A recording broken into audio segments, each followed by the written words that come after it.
In fact, at the thick of earnings. And let me welcome on board Manoj Jain, the chairman at GAIL India, joining in on the show right now.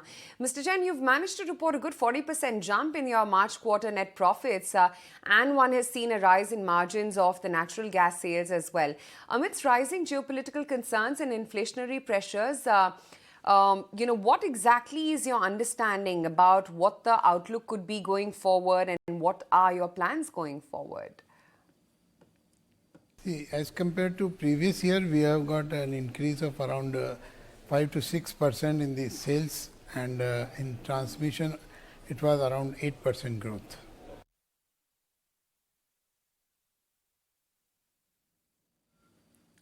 Right. Also, spot gas prices, they have come off from their recent highs. Are you witnessing a rise in demand and your transmission volumes because of that? If you could just quantify how much have they increased?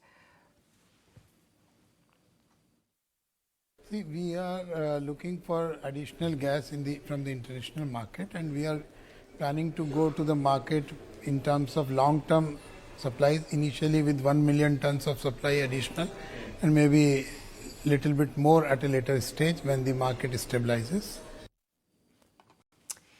It has been reported that Russia has offered discounts, as we understand. Are you looking to increase volume from Russia then? See, when we go for any sourcing from the international market, it includes Russia, that if anybody wants to quote from there, so we are open to that, because we would like to have cheaper LNG available from anywhere in the world.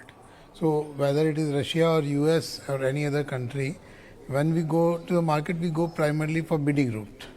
So from that perspective, we get the best rates.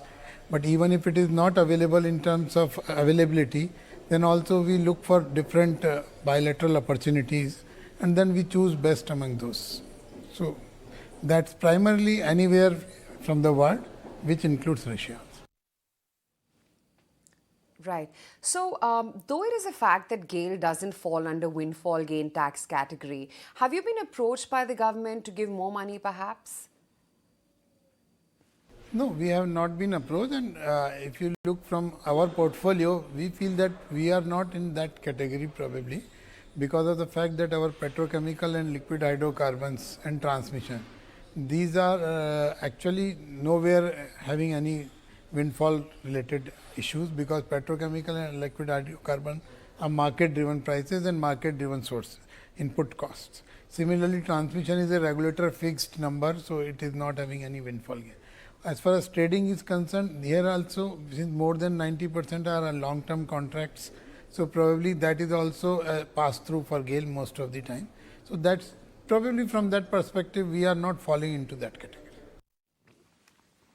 Okay. What is your outlook then for the current fiscal amidst, the West shifting its demand outside Russia? We feel that similar range of prices which is prevailing now will be available for next 1 to 1.5 years, with slight seasonal variations.